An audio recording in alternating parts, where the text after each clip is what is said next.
وہ کامل امیر نہیں ہے۔ تو کون کامل امیر ہے؟ بل هو الذی اذا اوزل من امارت الولایت یبقى متصفا بامارت الفضل والعلم۔ امیر وہ ہوتا ہے کہ اگر اس کو ظاہری حکومت سے معزول بھی کر دیا جائے تو علم و فضل میں پھر بھی امیر ہی رہے، یعنی فضل اور علم کی عمارت کی وجہ سے وہ امیر ہو، یعنی یہ نہیں کہ پھر رعایا کا محض فرد بن جائے۔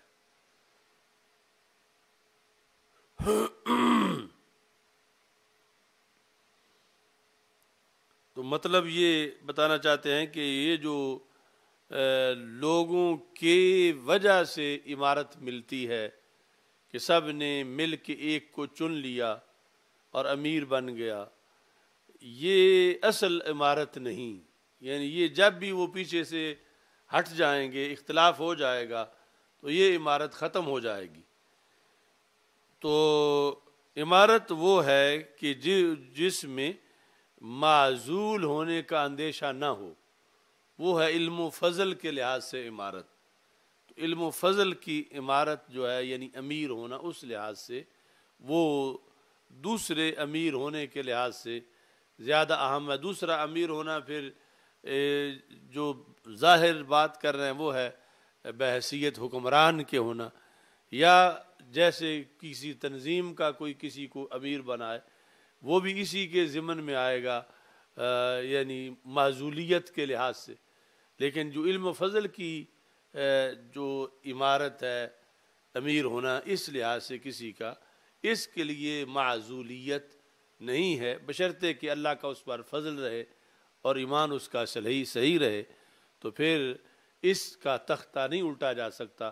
اور نہ ہی اسے معزول کیا جا سکتا ہے۔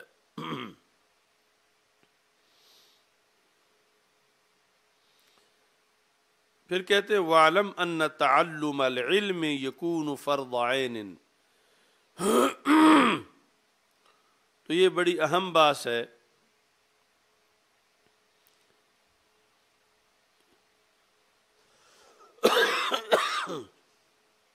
أَنَّ تَعَلُّمَ الْعِلْمِ يَكُونُ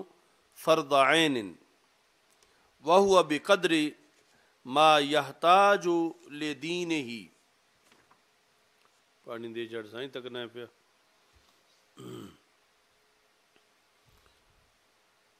ایک ہے بندے کے لیے فرض عین ایک پڑھائی، اور ایک ہے فرض کفایہ، اور یہ بھی اس وقت کا المیہ ہے کہ جو فرض عین ہے اس کو ترک کر کے فرض کفایہ کی طرف زیادہ توجہ دی جاتی ہے۔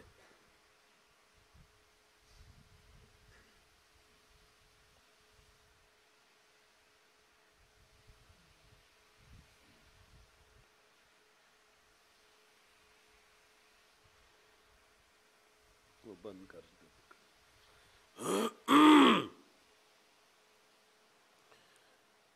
تو انہوں نے متن میں کہا وَعْلَمْ أَنَّ تَعَلُّمَ الْعِلْمِ يَكُونُ فَرْضَ عَيْنٍ، پھر فرض عین کی تعریف کی، وَهُوَ بِقَدْرِ مَا يَحْتَاجُ لِدِينِهِ، وَفَرْضَ كِفَایَةٍ وَهُوَ مَا زَادَ عَلَيْهِ، وَفَرْضَ كِفَایَةٍ یہ فرض عین پر عطف ہے۔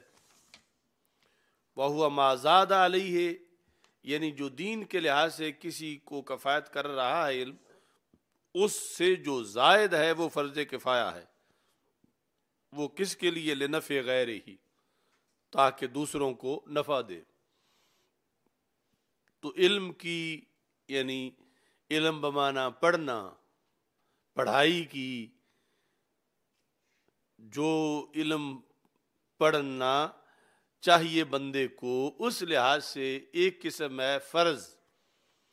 کہ جس کی پڑھائی فرض ہے، دوسرا ہے فرض کفایہ، تیسرا جو ہے وہ ہے مندوب، اور چوتھا ہے حرام۔ یعنی علم ہی وہ ہے کہ جو فرض بھی ہے، اور وہ بھی ایک علم ہی ہے جو حرام ہے۔ اس لیے اوپر متن میں ہے، متن میں کیا ہے، مندوب کی کیا مثال، وَهُوَ التَّبَحُّرُ فِي الْفِقْهِ وَعِلْمِ الْقَلْبِ،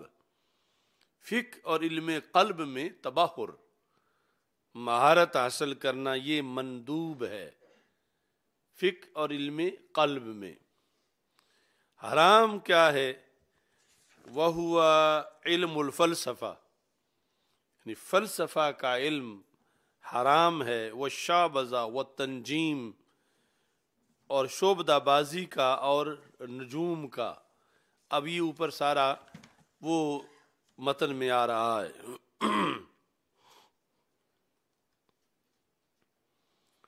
اچھا جی،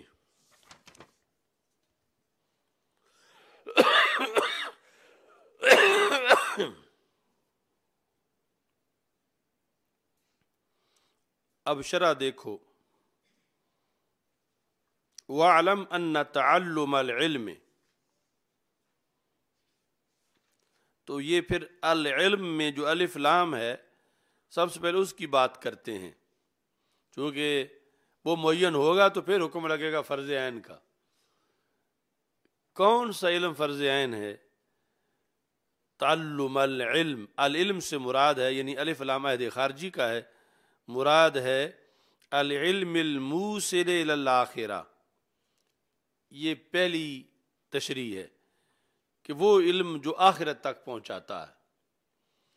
جس آخرت تک پہنچاتا ہے، مطلب ہے آخرت میں بہتری کی طرف، آخرت کی کامیابی کی طرف، آخرت کی فکر کی طرف، وہ علم۔ اب ہو گیا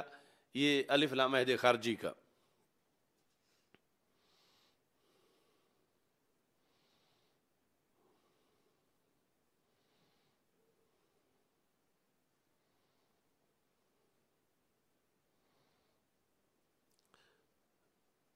یا اول اعم منہ، یا اس سے عام، یعنی العلم جو ہے وہ جنسی الف لام لیا جائے یا استغراقی لیا جائے، اور آگے جا کر پھر تعین ہوگا وَهُوَ بِقَدْرِ مَا يَحْتَاجُ لِدِينِهِ، اس سے جا کر پھر دوسرے علوم جو ہیں وہ نکل جائیں گے۔ علامی کی کتاب ہے فصول، اس میں علامی نے یہ لکھا ہے، من فرائض الاسلام تعلم ما يحتاج الیہ العبد فی اقامت دینہ و اخلاص عملہ للہ،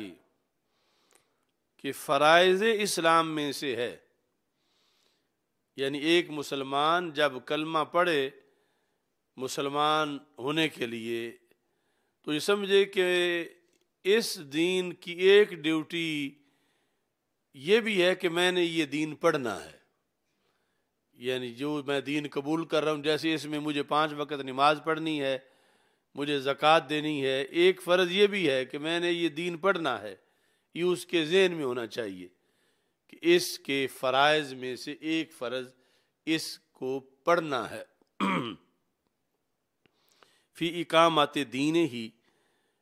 اچھا جی، من فرائض الاسلام تعلم، کتنا پڑھنا فرض ہے کہ بندہ اپنے دین کے قائم کرنے میں جس کی طرف محتاج ہے، اپنا دین، ویسے دین اسلام تو ایک ہے، لیکن ایک ہے ہر بندے کے لحاظ سے دین اسلام، یعنی ہر بندے کے لحاظ سے دین اسلام کیا ہے کہ ایک کے دین میں زکوٰۃ دینا ہے، فرض تو سب پر ہے، لیکن ایک جو ہے وہ صاحب نصاب ہے، دوسرا صاحب نصاب نہیں ہے، تو اس کے جو صاحب نصاب ہے اس کے دین کی تعلیم میں زکوٰۃ دینا ہے، تو اسے فرض ہے، جیسے زکوٰۃ فرض ہے ایسے زکوٰۃ کا علم بھی اس پر فرض ہے، تو اس کے دین کا نصاب اس جہت میں اب جدا ہے۔ اب ایک بندہ جو ہے وہ استطاعت رکھتا ہے حج کی، تو اس کا دین اسلام تو ایک ہے، لیکن جو اس کا دین اسلام ہے اس کے لحاظ سے اب لازم ہے کہ وہ مسائل بھی پڑھے اور حج بھی کرے، جبکہ دوسرے پر اس طرح ابھی لازم نہیں ہے۔ تو اس طرح کر کے یہ فی اقامت دین ہی، ہر بندہ اپنے دین، مثلاً ایک تاجر ہے تو اس کے دین کی اقامت اس میں ہے کہ وہ تجارت کے شرعی اصول جانتا ہو، وہ محتاج ہے اپنے دین کی اقامت میں، اس کے دین کی اقامت وابستہ ہے باقی فرائض کے علاوہ تجارت سے، تو اسے تجارت کا سارا پتہ ہو۔ یہ یعنی اضافت کا مطلب ہے فی اقامات دین ہی، یعنی ایک ہے دین کو پڑھنا، ایک ہے دین کو قائم کرنا، تو ان دونوں چیزوں میں فرق ہے۔ تو ہمیں یعنی یہاں تو جو فرائض ہے محض پڑھ لینا، وہ پڑھنا فرض وہی اقامت کے لیے ہے کہ آگے ہر بندہ اپنا دین جو ہے وہ قائم کرے۔ جب اپنا دین ہر بندہ قائم کرے گا تو پھر مجموعی طور پر جو اقامت دین کا فریضہ اس کے لیے رستہ ہموار ہوگا کہ پھر نظام جو ہے وہ اسلام کا رائج ہو۔ یہ اقامت کا لفظ جو ہے نا بڑا اہم ہے پورے ہمارے دین کے فلسفے میں۔ یعنی ویسے تو اقامت ہے نماز کے لیے اقامت، یا اقامت ہے کہ یہ کام مقیم ہے، لیکن اس پر بنیاد ہے اقامت دین، پورے دین کو رائج کرنا، نافذ کرنا۔ یعنی یہ دو جدا چیزیں، ایک ہے دین کا مطالعہ، ایک ہے اقامت، ایک ہے تعلم دین، ایک ہے اقامت دین۔ یعنی یہ دو جدا چیزیں ہیں۔ تعلم دین محض کافی نہیں، فرض ہونے کے باوجود منزل نہیں، منزل اقامت ہے۔ تعلم دین منزل نہیں، منزل جو ہے وہ ہے اقامت دین۔ تو اس بنیاد پر تبلیغ، تصنیف، تدریس، یہ ساری چیزیں یہ اقامت دین کے لیے ہیں۔ منزل اقامت دین ہے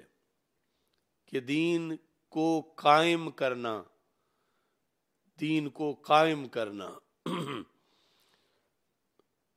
اقامت جو ہے وہ مشکل ہے، یعنی اگرچہ ہمارے لحاظ سے تو اب پڑھائی بھی بڑی مشکل ہے، لیکن اصل مقصد جو ہے وہ اقامت مشکل ہے، اور اقامت کے اوپر جا کر فیصلہ ہے امت کی کامیابی کا، اجتماعی کامیابی کا یا ناکامی کا، یا ہر بندے کی کامیابی۔ جس لیے حضرت سفیان بن عیینہ کا یہ قول ہے صحیح بخاری میں کہ مجھے کسی آیت کو پڑھنے سے اتنا ڈر نہیں آتا جتنا مجھے اقامت والی آیت سے ڈر آتا ہے۔ وہ کون سی آیت ہے؟ یا اہل الکتاب قل یا اہل الکتاب لستم علی شیء حتی تقیموا التوراۃ والانجیل وما انزل الیکم من ربکم۔ اے محبوب صلی اللہ علیہ وسلم، اہل کتاب کو فرما دو تمہارے نمبر کتنے ہیں؟ 0 ہو تم، ایک نمبر بھی نہیں تمہارا، 100 میں سے ایک بھی نہیں، چونکہ نکرہ تحت النفی ہے۔ لستم علی شیء، تم کچھ بھی نہیں، تم کوئی شے ہی نہیں، لستم علی شیء، کچھ بھی نہیں۔ اب کیسے کچھ بنتے یہ جنہیں کہا جا رہا ہے کہ تم کچھ نہیں؟ تو یہ کچھ انہوں نے کیسے بننا تھا؟ اب تو ویسے بھی کچھ بننے کا وقت گزر چکا تھا جب سرکار دو عالم صلی اللہ علیہ وسلم تشریف لا چکے تھے۔ اب تورات، زبور، انجیل کے قانون نافذ کرنے کا زمانہ ہی نہیں تھا، لیکن انہیں بتایا گیا کہ بننا تمہیں کچھ کیسے تھا؟ حتی تقیموا التوراۃ والانجیل، اگر تم تورات قائم کر جاتے اپنے زمانے میں تو پھر تم کچھ ہوتے، اگر تم انجیل کو قائم کر جاتے تو پھر تم کچھ ہوتے، جو تمہاری طرف نازل کیا گیا تھا اگر تم اسے قائم کرنے میں کامیاب ہو جاتے تو پھر تمہیں نمبر ملتے۔ تم کچھ نہیں کہ تم اپنی کتابوں کو قائم نہیں کر سکے۔ تو مدار کس پر ہے؟ اقامت پر۔ تقیموا، اقامت سے ہے، حتی تقیموا التوراۃ والانجیل، تو اقامت پر انہیں فیل کیا گیا۔ قرآن میں اعلان ہے کہ یہود نصارہ سب کو رب نے فعل قرار دیا، سرکار دو عالم صلی اللہ علیہ وسلم سے فرمایا انہیں بتا دو لستم لا شیء، قیامت والے دن کوئی انتظار نہ کرنا، تمہارا رزلٹ اب نکل آیا ہے کہ تم زیرو ہو، کچھ بھی نہیں ہو، کیونکہ جو کتابیں تمہیں دی تھیں وہ تم نے قائم نہیں کی، اور جنہیں اللہ کتاب دیتا ہے وہ قائم کریں تو پھر ان کو نمبر ملتے ہیں، کامیابی ہوتی ہے، ورنہ نہیں ہوتی۔ تو حضرت سفیان کہتے ہیں کہ اس لیے مجھے سب سے زیادہ ڈر اس آیت سے آتا ہے کہ اگر پہلی امتوں والے اہل تورات قائم نہ کر پائے تو زیرو ہوئے، انجیل والے انجیل قائم نہ کر پائے تو قرآن کہتا ہے زیرو ہوئے، اور اگر قرآن والے قرآن قائم نہ کر پائے تو پھر ان کا کیا بنے گا؟ وہ تو آخری امتیں نہیں تھیں، یہ تو آخری امت ہے،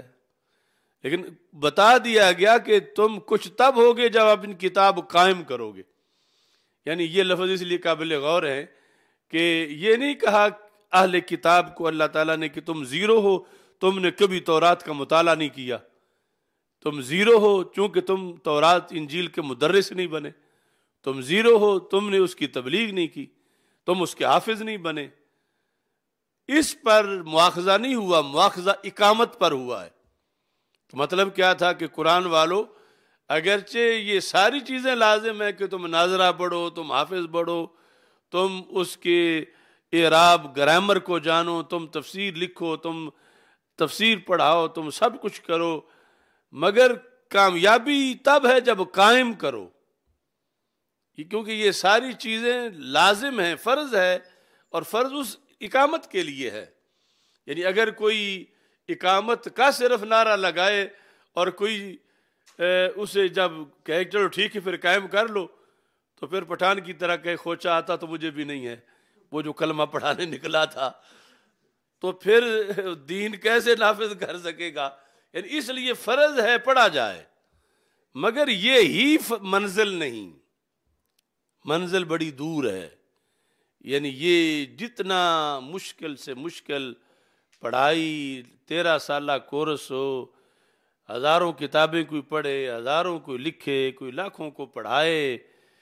ابھی سٹاپ نہیں آیا جہاں جانا تھا، کہ جس پر جا کے اصل کامیابی ہے، وہ سٹاپ ہے اقامت قرآن۔ اور اقامت قرآن قائم کرنا، پڑھنا اور ہے، قائم کرنا اور ہے، حافظ بننا اور ہے، قائم کرنا اور ہے، مفسر بننا اور ہے، قائم کرنا اور ہے، مصنف مدرس بننا اور ہے، قائم کرنا اور ہے۔ یعنی اور ہے کہ یہ مطلب نہیں کہ پہلے وہ جو چیزیں ہیں وہ فضول ہیں، یعنی وہ تو بتا رہے ہیں وہ فرض ہیں، مگر منزل نہیں، اور منزل کا رستہ ہے۔ منزل تب ملے گی یہ ساری ناظرہ بھی آتا ہو، حفظ بھی ہو، پھر مطلب آتا ہو، پھر مسئلہ جو ضروری ہے اخذ کیا جا سکے، پھر کرنٹ ایشوز حل کیے جا سکے، اس ساری صلاحیت ہو۔ یہ ساری چیزیں ہیں کہ اس لیے کہ قرآن کو قائم کیا جائے۔ قائم کا مطلب ہے کہ تھانے میں اس کا نظام ہو، کچہری میں اس کے فیصلے ہوں، ایوانوں میں اس کے فیصلے ہوں، اس کا کہاں مانا جا رہا ہو، بازاروں میں، معاہدوں میں، تجارت میں، زراعت میں اس کا نظام جاری ہو۔ یہ ہے اقامت قرآن۔ ایک ہے ہر بندے کی اپنے دین کی اقامت، نماز روزے کے لحاظ سے، ایک ہے پورے دین کی اقامت۔ تو یہ پورے دین کی اقامت اس امت پر فرض ہے۔ پورے دین کی اقامت کی اپوزیشن امریکہ ہے، پورے دین کی اقامت کی اپوزیشن اس وقت ابو جہل تھا، پورے دین کی اقامت کی اپوزیشن آج نہ جانتے ہوئے یا جانتے ہوئے محلے کا چودھری ہے، اللہ ماشاء اللہ، کونسلر ہے، ایم پی ہے، ایم این اے ہے، اس دین کی اقامت کی اپوزیشن کہ جو کبھی ابو جہل اپوزیشن تھی۔ یعنی انہیں یہ برداشت نہیں کہ قرآن کے فیصلے نافذ ہو، یہ کہتے ہماری بات نافذ ہو، جو ہم کہیں وہ مانا جائے، قرآن کا قرآن میں رہنے دو۔ کہتے ٹھیک ہے قرآن میں ہے، مگر ہم یہ کہتے ہیں، ہم نے پارلیمنٹ میں یہ طے کر لیا ہے۔ تو یہ یعنی بندے کے زندگی کے اندر یہ جذبہ تو ضرور ہونا چاہیے کہ ہم نکلے ہیں اقامت قرآن کے لیے، اقامت دین کے لیے۔ اور میرے نزدیک یعنی کامیابی پھر صرف اس نیت پر ہے کہ جس کو رب دیکھ رہا ہے اور وہ نیت صحیح ہے اور اس کے مقابلے میں اس کو منافی کوئی کرینہ نہیں، تو رب پھر نیت پہ پاس کر دے گا کہ یہ نکلے تو اقامت قرآن کے لیے تھے، اقامت دین کے لیے تھے، کر نہیں پائے۔ جس طرح تبوک میں رسول پاک صلی اللہ علیہ وسلم نے فرمایا کہ اِنَّ بِالْمَدِینَةِ قَوْمًا، مدینہ منورہ میں ایک قوم ایسی ہے جو ہمارے ساتھ چل کے نہیں آئے۔ یہ تبوک کی جنگ کی امتیازی شان یہ ہے کہ سارے غزوات میں سے سب سے دور جا کے یہ لڑی گئی، سب سے مشکلات اس میں آئیں، فنڈ سب سے زیادہ اس کے لیے اکٹھا ہوا اور پھر بھی وقاحت پڑا۔ تو فتح کے بعد رسول پاک صلی اللہ علیہ وسلم نے فرمایا، کچھ تو منافق تھے ان کی بات نہیں، سچے مومن، فرمایا ہے مدینہ منورہ میں، شارکونا وہم بالمدینۃ، انہیں رب نے غازیوں والا ثواب دیا ہے گھر بیٹھے ہوئے ہیں وہ مدینہ منورہ میں، نہ بھوک کاٹی، نہ پیاس، نہ سفر، نہ کافروں کو مارا، نہ زخمی ہوئے، نہ جاننے دیں، لیکن شارکونا وہم بالمدینۃ۔ تو صحابہ کرام رضی اللہ تعالیٰ عنہ نے حکمت پوچھی، کیفا سے، یعنی انکار نہیں تھا کہ نہیں ہو سکتا کہ ہم لڑ کے لیں اور وہ بغیر لڑے، یہ کیسے ہو سکتا، یہ اعتراض نہیں تھا، یہ استفسار تھا کہ انہیں گھر بیٹھے کیسے مل گیا۔ تو رسول پاک صلی اللہ علیہ وسلم نے فرمایا حابسہم العذر شارکونا بحسن النیت، ان کو میں جانتا ہوں وہ تیار تھے مگر معذور ہو گئے، جب آنے کا وقت تھا کسی کو بخار چڑھ گیا، یعنی حقیقی طور پر عذر تھا ان کا۔ اس سے پتہ چلتا ہے نا کہ سرکار دلوں کے حال کتنے جانتے ہیں، یہ نہیں کہ کچھ بہانہ بنا لیا، کچھ ویسے تھا، یعنی تبوک میں بیٹھ کر ان کی صفائی دے دی کہ ان کے دلوں کی حالت کیا ہے، کہ وہ تو 100% آنا چاہتے تھے لیکن عذر نے ان کو روکا، حقیقی عذر نے، تو رب نے نیت پر ہی ثواب دے دیا۔ تو اس طرح نیت پر بھی ثواب مل سکتا ہے اگر سچی نیت ہو۔ تو میرے نزدیک تو پھر یہ کئی صدیاں ہماری جو گزر رہی ہیں اس میں مدار نجات کا اسی نیت پر ہی ہے کہ ویسے تو اقامت دین سے ہم بہت دور گزر رہے ہیں اور کئی صدیاں گزر گئی ہیں کہ اقامت دین کہ ہم مقروض جا رہے ہیں، اگرچہ ہم دین کا جتنا بھی کام کریں، یعنی پڑھائیں، پڑھیں، سب کچھ کر کے بھی جب وہ قرآن نافذ نہ کر پائیں تو پھر مقروض جا رہے ہیں۔ تو اس میں یہی ہو سکتا ہے شارکون بحسن النیہ والا قانون کہ کم از کم بندے کی نیت تو سچی ہو۔ آگے پھر یہ ہو سکتا ہے کہ نیت ان کی پوری تھی اور صرف نیت کر کے سوئے نہیں رہے، انہوں نے پڑھا ہے، پڑھایا ہے، انہوں نے کتابیں لکھی ہیں، انہوں نے لوگ تیار کیے ہیں، خطبے دیے ہیں، یہ وقت پر بولے ہیں، اگرچہ نافذ نہیں کر پائے، اپنے قرآن کو قائم نہیں کر پائے، مگر انہوں نے اپنی استطاعت کے مطابق کوشش تو کی ہے۔ تو یہ ایک نجات کا ذریعہ ہے، ورنہ یہ سوال کہ جب پوچھا جائے گا بتاؤ انجیل والے انجیل قائم نہیں کر گئے جہنم میں ہے، تم بتاؤ تم نے قرآن قائم نہیں کیا، اب بتاؤ، تو یہ جواب اس وقت کے لیے یعنی آج کے اس دل کے خلوص اور نیت پر ہی ہو سکتا ہے کہ ہم یہ پڑھ بھی اس لیے رہے ہیں کہ قوم کو سمجھائیں کہ یہ کتاب ہے جس پہ ہم نے عمل کرنا ہے اور اس کو قائم کرنا ہے، یہ نظام مصطفیٰ صلی اللہ علیہ وسلم ہے، یہ ہمارے لیے لازم ہے، ہم نے یہ دین قبول کیا ہوا ہے، اور یہ دین صرف حجروں کے لیے نہیں، صرف مدارس مسجد کے لیے نہیں، یہ روئے زمین کے لیے ہے کہ یہ ہر بازار میں نافذ ہو، ہر گلی میں نافذ ہو، فیصلے اس کے ہوں، راج اس کا ہو، حکومت اس کی ہو، اور یہ مقصد لیے ہوئے دنیا سے چلے گئے تو پھر اس نیت کو مان لیا جاتا ہے کہ جس نیت کے منافی کوئی کرینہ نہ ہو، اور اگر منافی کرینہ ہو تو پھر اس نیت کو نہیں مانا جاتا۔ ویسے تو نیت المومن خیر من عملہ، مومن کی نیت اس کے عمل سے بہتر ہے، یہ حدیث شریف ہے۔ کیوں بہتر ہے؟ کہ عمل کی بالآخر ایک حد ہے، نیت اس سے کہیں آگے گزر جاتی ہے۔ مثلا ایک نے بندے نے نماز پڑھی 80 سال، ایک نے صدی پڑھ لی، چلو ایک کی لمبی عمر ہو گئی، 1 صدی 20 سال پڑھ لی، میں نیت تو یہ بھی ہو سکتی ہے کاش کہ اللہ 1000 سال عمر دے تو میں 1000 سال نماز پڑھوں.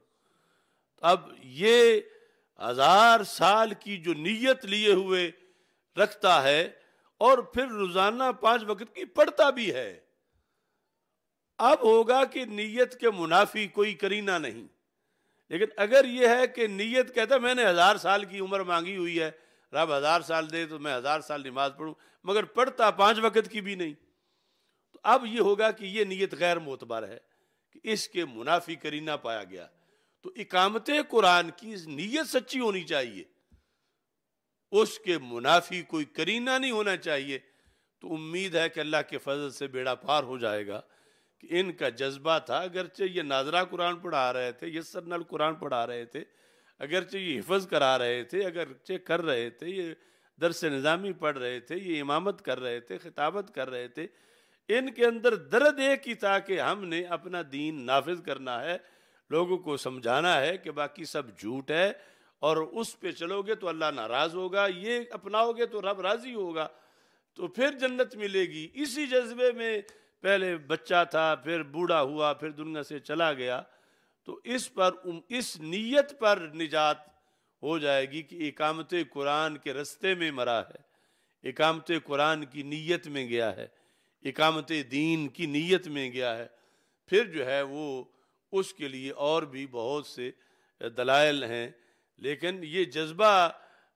اصل ہے. یہ نہیں کہ مجھے تنخواہ مل جائے، مجھے وظیفہ مل جائے، میری شادی ہو جائے، میرے بچے ہو جائیں، پھر ان کا جو خرچہ پورا ہو جائے.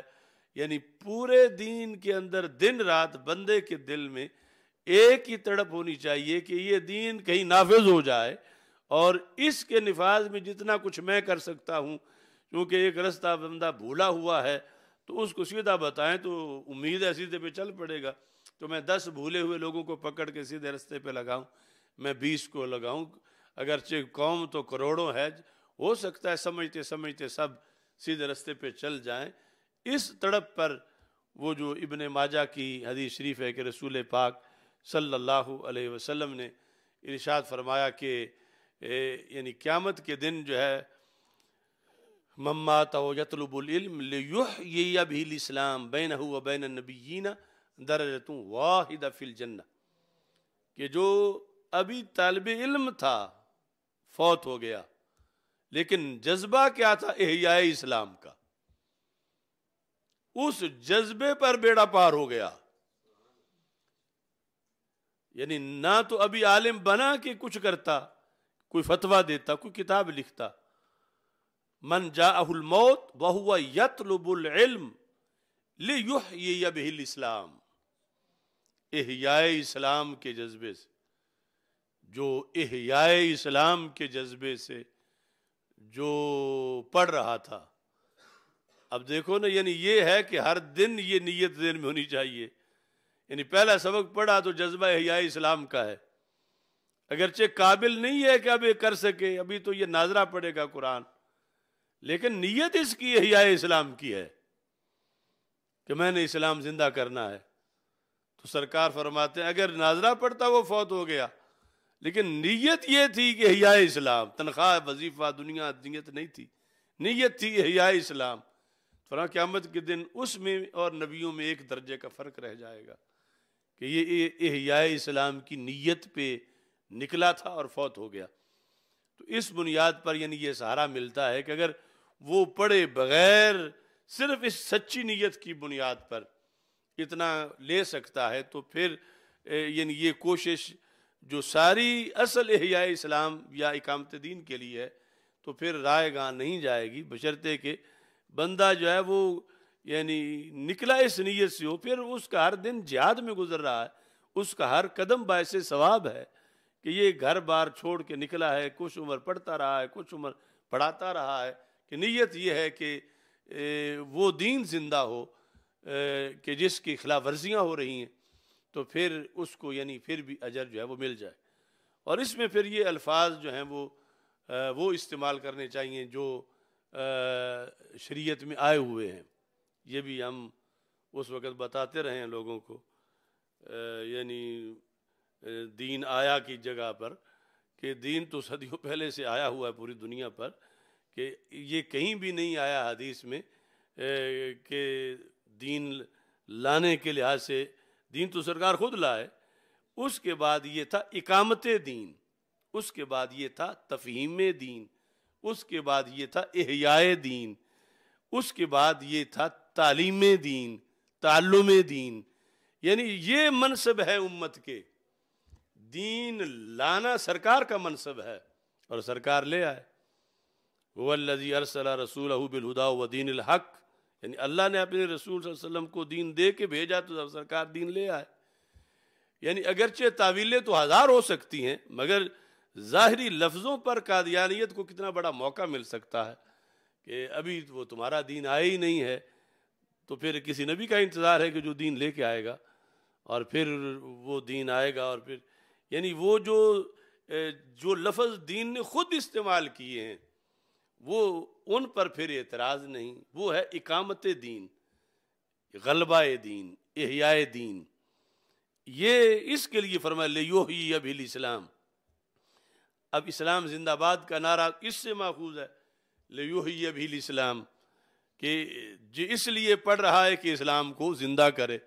تو لہذا اب یہاں فتویٰ نہیں لگے گا کہ اسلام کوئی مردہ ہے جس نے زندہ کرنا، کہ سرکار نے خود فرمایا لیحیی بہ الاسلام۔ اور اس طرح کے اظہار دین، غلبہ دین، لیظہرہ علی الدین کلہ۔ تو بہرحال یہ تو ویسے الفاظ کے لحاظ سے ہے جو شرعی، لیکن اکثر مقصد جو اقامت قرآن یا اقامت دین، یعنی اس کو ذہن میں رکھنا چاہیے۔ اگر مثال کے طور پر جانا اسلام آباد ہو، کہ ایک بندے کی ڈیوٹی ہے، اس پر فرض ہے کہ شام تک اسلام آباد پہنچنا ہے، لیکن اس کو کسی نے زندگی میں بتایا ہی نہیں، اسے یہی بتایا گیا ہے کہ گوجرانوالا پہنچنا ہے، اسے یہی بتایا گیا کہ گجرات پہنچنا ہے۔ اس نے ساری تیاری گوجرانوالا کی تھی، ساری تیاری گجرات کی تھی، اور گوجرانوالا گجرات کے قریب ہی مر گیا، تو جانا تو اسلام آباد تھا، تو منزل کا اسے بتا ہی نہیں، کہ ہو سکتا ہے کہ اسے بتایا جاتا تو وہ تیز چل پڑتا، یا جلدی چل پڑتا، یا کوئی سورسز استعمال کر لیتا۔ تو اس واسطے یہ قوم کو بتانا ضروری ہے کہ منزل ہے اقامت دین۔ یہ اس سے پہلے سارے جو ہیں یہ سٹاپ ہیں رستے کے، اور بے فائدہ نہیں، فرض ہیں، لازم ہیں۔ یعنی نہ یہ ہے کہ صرف منزل پہ زور دیا جائے، نہ یہ ہے کہ صرف رستے پہ زور دیا جائے، کامل دعوت یہ ہے کہ دونوں پہ زور دیا جائے، کہ یہ سارے نصاب پڑھنے ضروری ہیں دین کے۔ یہ نہیں کہ مدارس کی ضرورت نہیں ہے، پڑھنے پڑھانے کا کیا فائدہ ہے، مولویوں نے کیا کیا ہے، یہ سب کچھ الف با تا سے لے کر سارا پڑھنا پڑھانا سب کچھ لازم ہے، مگر منزل آگے ہے، وہ ہے اقامت قرآن یا اقامت دین۔ اس کے لیے یعنی قوم کو اپنے ذہن کو ہر وقت تیار رکھنا چاہیے اور کرنا چاہیے۔ یہ لفظ اقامت کا آیا تھا، فی اقامت دین ہی، اپنے دین کی اقامت میں، وَإِخْلَاصِ عَمَلِهِ لِلَّهِ تعالی، اور اپنے عمل کو اللہ کے لیے خالص کرنا،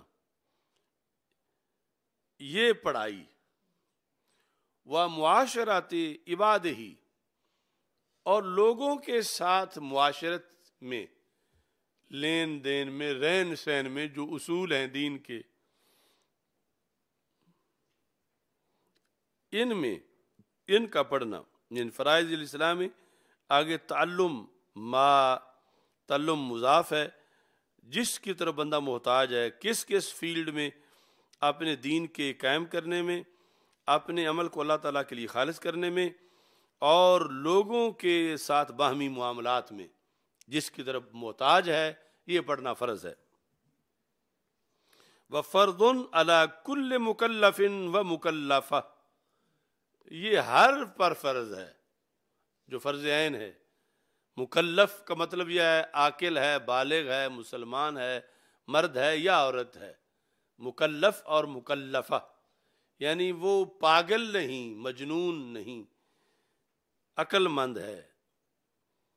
اور بالغ ہو چکا ہے، اس پہ فرض ہے۔ فرض، اور اس کے بعد پھر کیا ہے، فرض علی کل مکلف و مکلفات بعد تعلمہ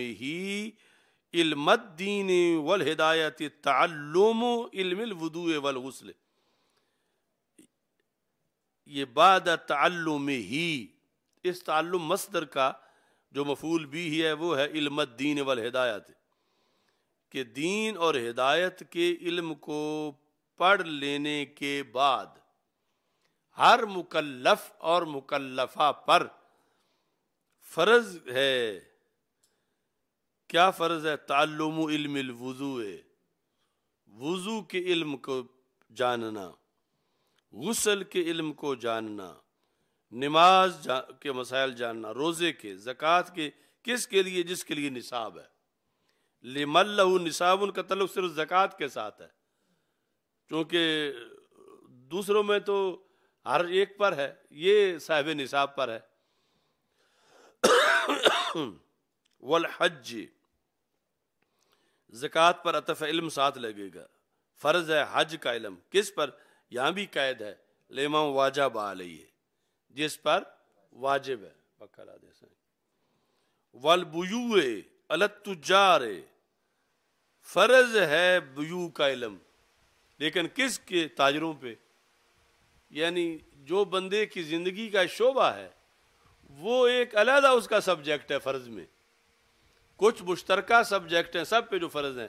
مثلا نماز صاحب کا مشترکہ سبجیکٹ ہے، فرض ہے اس کا پڑھنا اور اس کے مسائل فرض ہیں.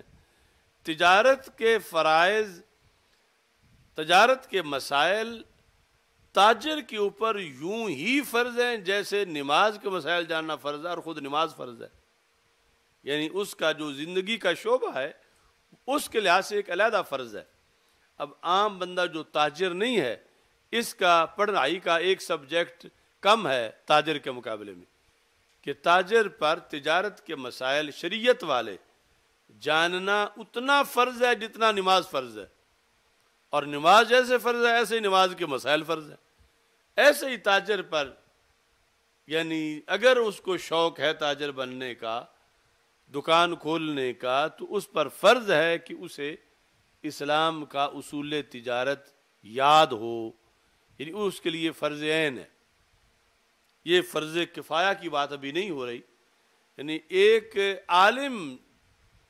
وہ فرض کفایہ ہے کہ اسے تاجر کے مسائل کا پتہ ہو، اسے زکوٰۃ والے کے مسائل کا پتہ ہو، وہ سب کا فرض نبھا رہا ہے، وہ پورا اسپیشلسٹ دین کا بنا ہوا ہو ہر شعبے میں، وہ 70 مربع میل میں ایک بندہ بھی ہو تو وہ سب کا فرض ادا کر دیتا ہے. لیکن یہ ابھی بات ہو رہی ہے فرض عین کی، اور اس فرض عین میں بھی یعنی کوتاہی ہمارے سارے معاشرے کے بگاڑ کا باعث ہے کہ لوگ سمجھتے ہیں کہ باقی تو کورس کی ضرورت ہے کسی کوئی جاب کرنے کے لیے، کہ فلاں کلرک لگ رہا ہے، انجینئر بن رہا ہے، ڈاکٹر بن رہا ہے، وہ تو کورس کرے. لیکن دکان کھولنے والے کے لیے کیا کورس کی ضرورت ہے؟ یعنی وہ صرف کسی کے ساتھ اس کو بٹھاتے ہیں، یہ ویسے ہی شروع ہو جاتا ہے کہ پیسے لینے ہیں، سودا دے دینا ہے، یہ کورس. تو اس کا وبال کیا ہے کہ محلے کی جو دکان ہے، مثال کے طور پر 500 بندہ محلے میں رہتا ہے اور ایک دکان ہے، تو یہ ایک دکان وہ چشمہ ہے جو 500 گھروں کو سیراب کر رہا ہے. یعنی جب انہیں ضرورت پڑتی ہے تو یہاں سے آ کے چیز خریدتے ہیں. حکم کے لحاظ سے ویسے تو مطلب پیسے دے کے چیز لے رہے ہیں، لیکن اس دکان کے اثرات اس 500 گھروں پر ہیں.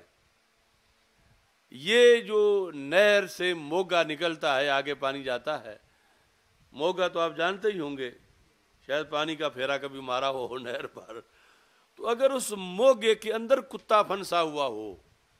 تو اب آگے جب پانی وہ جا رہا ہے وہ سارے کا حکم پھر وہی ہوگا. تو محلے کی دکان میں بیٹھا ہوا دکاندار جب شریعت تجارت کی نہیں جانتا تو مطلب یہ کہ 500 گھروں کو حرام پانی جا رہا ہے. اس کی وجہ سے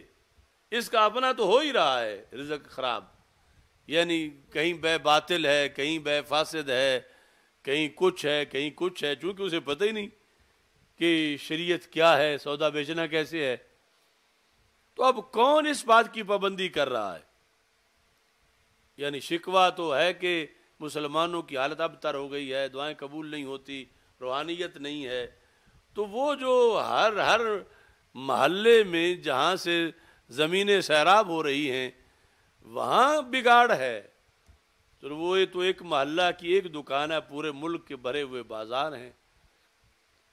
اور کہیں معدوم کی بیع ہو رہی ہے، چیز ابھی بنی نہیں اسے بیچا جا رہا ہے، کہیں کوئی خرابی ہے، کہیں کوئی خرابی ہے، کہیں قبضہ کے بغیر چیز بیچی جا رہی ہے۔ نہا رسول اللہ صلی اللہ علیہ وسلم ام بیع ما لم یقبض، اس کی خلاف ورزی ہو رہی ہے، اور یہ اصل معیشت اور رزق کا جو ہے وہ دخل ہوتا ہے بندے کی نمازوں کے اندر، روزے کے اندر، قبولیت میں، روحانیت میں رزق کا دخل ہے، اور رزق جن جگہوں سے تقسیم ہو رہا ہے، یعنی کوئی بندہ ایسا ہے ہی نہیں جو کہے کہ میں نے کبھی کوئی چیز خریدی نہیں، یا میرے گھر میں کبھی کوئی چیز کوئی خرید کے لایا نہیں، خود نہ جائے، نوکر کو بھیجے، بچے کو بھیجے، ہر ایک خریدتا ہے، کوئی نہیں مستثنا، اور ادھر صورتحال جو ہے وہ اس طرح کی ہے، تو پھر اس کے اثرات پر دین یہ ہے کہ اس شعبے کا بھی شریعت کے مطابق سارا سلسلہ ہو، کیونکہ محض عقیدہ تو اسلام نہیں، عقیدے کے ساتھ یہ ایک دین بھی ہے پورا، اور اس کے سارے شعبہ جات ہیں، اور پھر اس کی صرف تجارت کے لیے ہزاروں حدیثیں ہیں آیات کے ساتھ، اور تاجر وہ بنے ہوئے جن کو ایک کا بھی پتہ نہیں ہے، اور وہ سارے ہدایات کہ تم نے اپنی تجارت اس طرح کرنی ہے، اس طرح کرنی ہے،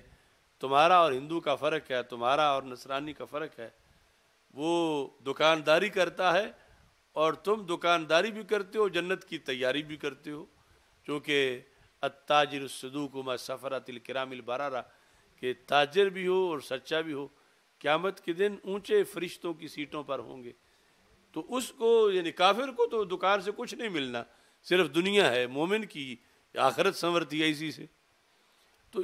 اس بنیاد پر انہوں نے اب یہ جو بات لکھی کہ یعنی ابلاغ چاہیے لوگوں تک کہ جو تاجر ہے وہ فرض سمجھے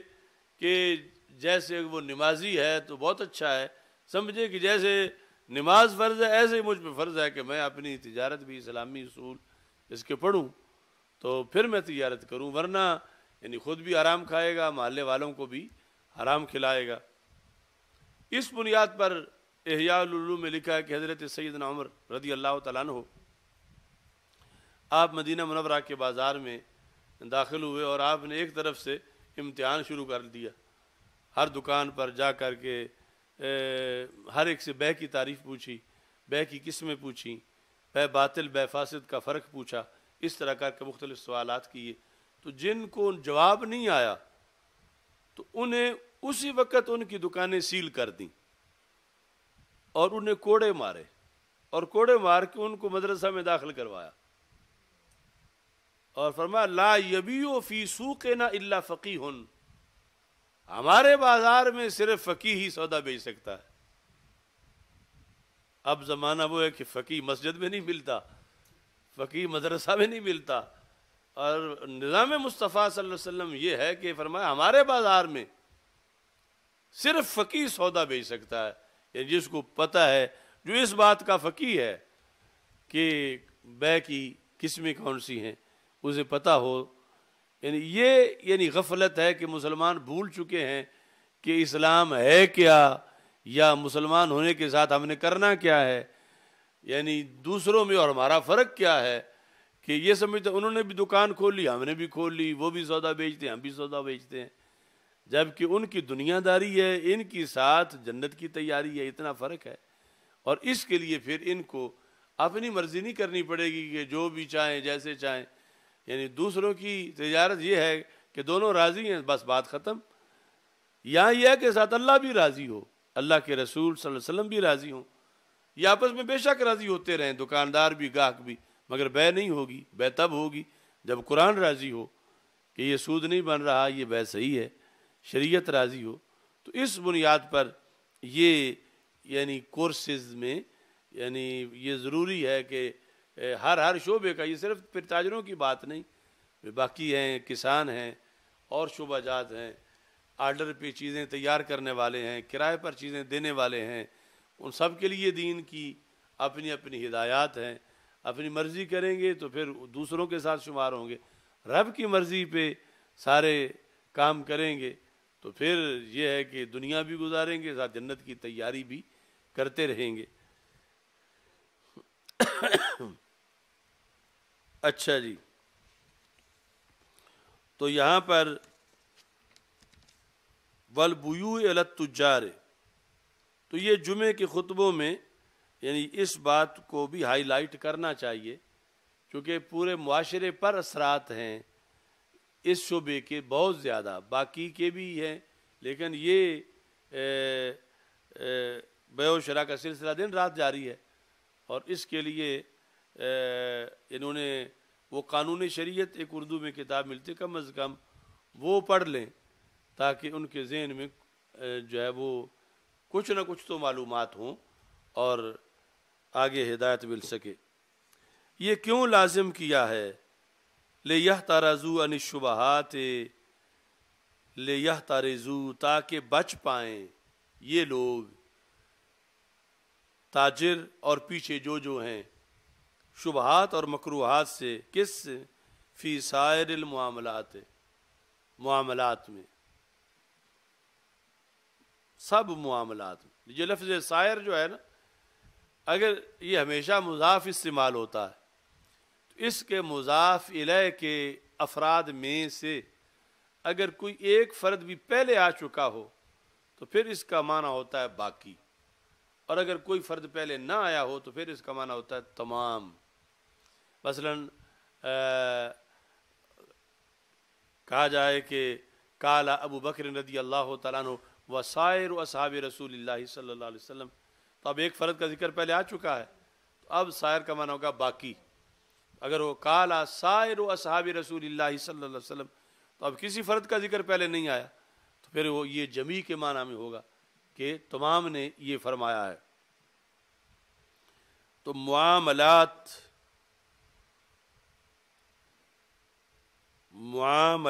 یہ لفظ بھی بہت قابل غور ہے. یعنی ایک ہے عبادات، اور عبادات کے مقابلے میں دوسرے ہیں معاملات.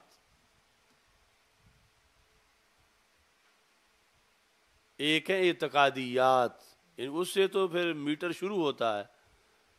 سب ہوگا صحیح تو پھر آگے. عبادات والا جو دین ہے، عبادات والا، وہ کچھ نہ کچھ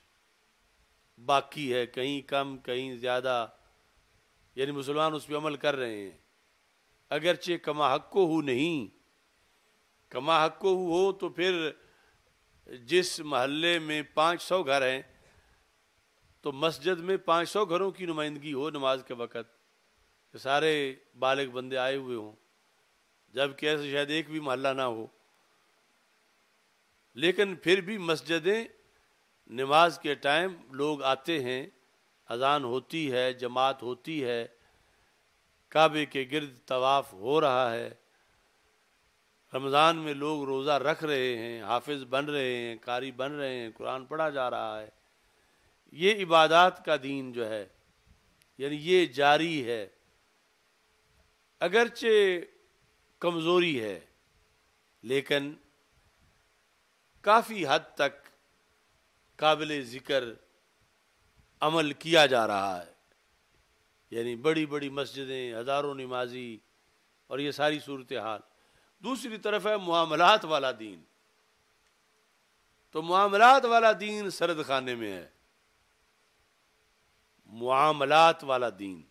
معاملاتی اسلام. ترتیب میں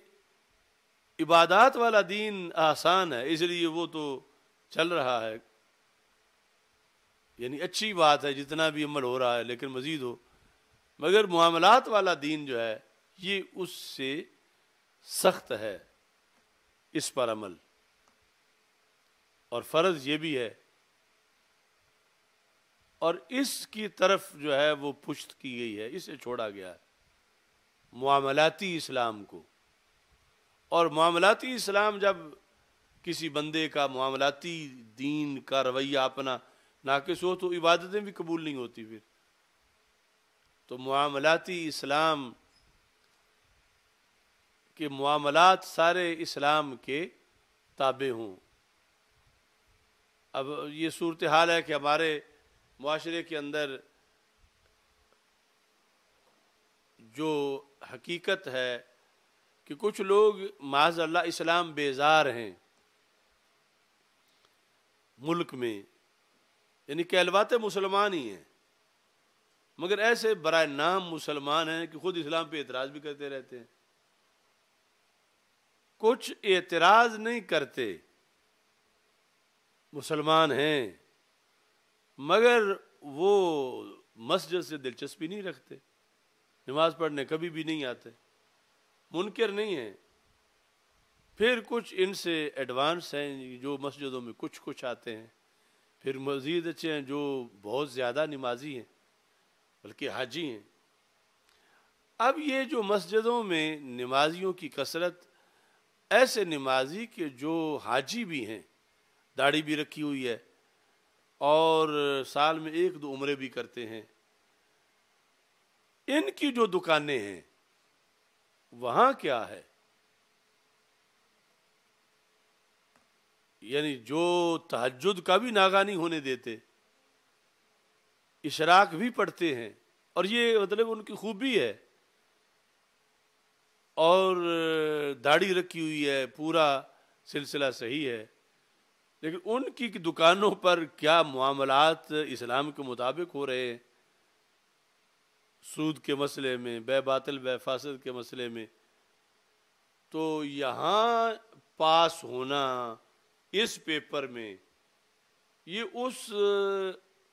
کریم کا جو اسلام کی معاشرے میں کریم ہے علماء سمیت،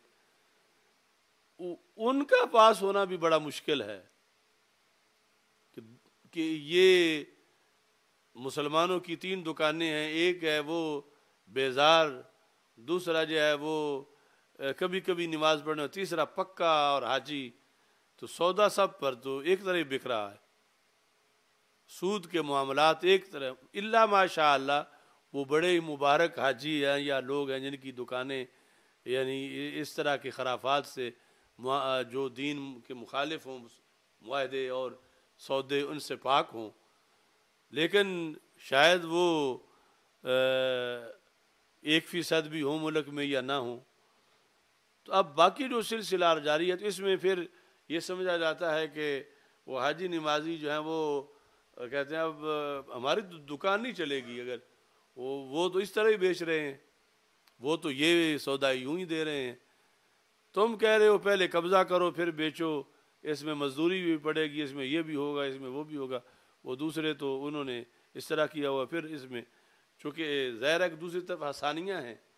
دین پر عمل کرنے میں مشکلات ہیں، تو پھر یہ کہیں کہ چلو یہ جو کچھ اس طرح ہو رہا ہے تو ہم اس کی جگہ عمرہ کر لیتے ہیں، مزید اس کی جگہ کوئی صدقہ کر دیتے ہیں، کوئی دیگیں پکا دیتے ہیں، تو یہ صدقہ یہ دیگیں اس بگاڑ کا بدل نہیں ہے، یہ عمرہ اس کا بدل نہیں ہے، یہ حج اس کا بدل نہیں ہے، یہ تہجد اس کا بدل نہیں ہے۔ یعنی اس قدر معاملاتی اسلام غریب الوطن ہے کہ اگر ملک میں ڈھونڈنی پڑ جائیں وہ دکانیں کہ جن کا نظام پورا اسلام کے تابع ہے تو بہت تھوڑی نکلیں، اور ادھر فرض ہے ہر ایک کے لیے، اور ساری دکانوں سے سارے لوگ سیراب ہو رہے ہیں۔ تو اس بنیاد پر یعنی جو معاملاتی دین ہے اس کی طرف بھی توجہ کی بہت زیادہ ضرورت ہے کہ عبادات والا کچھ گزارا ہو رہا ہے، کمزوریاں وہاں بھی ہیں، لیکن یہ تو بالکل اس طرح کی صورتحال ہے کہ جس طرح سکھوں، ہندوؤں اور کرسچن اور جو یہود ان کے دنیا کے معاملات چل رہے ہیں، مسلمان سمجھتے ہیں یہ اس دنیا میں ہم آزاد ہیں۔ اگر تو ہوتا نا کہ اسلام محض عقیدے اور عبادت کا نام ہوتا تو کہ واقعی ہوتی چھٹی ہے تمہاری مرضی ہے جیسے کر لو، تو پھر تو مسلمان جیسے کرتے رہتے، جبکہ اسلام نے اس میں بھی پورا نصاب دیا ہے، اور اس کو بھی یوں ہی لازم کیا جیسے عبادات کو لازم کیا، اور لوگوں نے اس میں جو ہے وہ چھٹی بنائی ہوئی ہے، اور اس بنیاد پر یعنی جو خرابیاں لازم آتی ہیں وہ حضرت زید بن ارقم رضی اللہ تعالیٰ عنہ کے بارے میں ہدایہ میں لکھا ہوا ہے، اور دیگر کتابوں میں بھی ہے کہ ان ایک بے کی، اس کو کہتے ہیں بے اینا، بے اینا جو من وجہ ربا بنتی ہے۔ تو حضرت عائشہ صدیقہ رضی اللہ تعالیٰ عنہا کو پتہ چلا تو آپ نے ان کو پیغام بھیجا اور فرمایا کہ تم یہ سودا واپس کرو، اگر تم نے یہ واپس نہ کیا تو پھر کیا ہوگا؟ قد ابطل اللہ حجک و جہادک مع رسول اللہ صلی اللہ علیہ وسلم، اس آج کی بے سے، ایک بے سے جو واضح ربا نہیں ہے، من وجہ ربا ہے، اگر تم نے واپس نہ کیا تو تمہارا وہ حج باطل ہوگا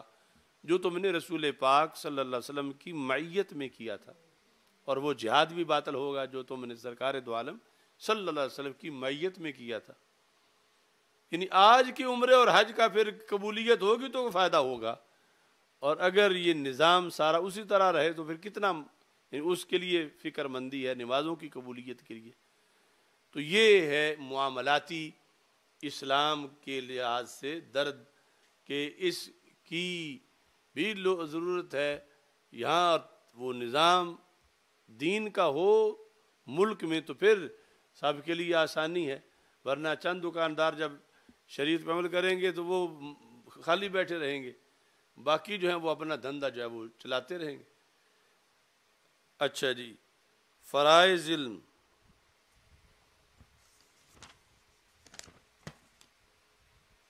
لِيَحْتَرِزُوا عن الشبہات والمکروہات فی سائر المعاملات وقضاء اہل الحراف، ایسے ہی لازم ہے صنعت و حرفت والوں پر اپنا شعبہ کہ وہ پڑھیں، فرض ہے۔ وَكُلُّ مَنِ اشْتَغَلَ بِشَيْءٍ يُفْرَضُ عَلَيْهِ عِلْمُهُ وَحُكْمُهُ لِيَمْتَنِعَ عَنِ الْحَرَامِ فِيهِ، اور ہر وہ بندہ جو کسی شے میں مشغول ہے، یعنی اس کا جو بھی شعبہ ہے کیا ہوگا؟ یفرض علیہ علم، اس پر اس کا علم فرض ہو جائے گا، جو شعبہ لے گا۔ کل من اشتغل بشین، یہ مبتدا ہے، یفرض علیہ اس کی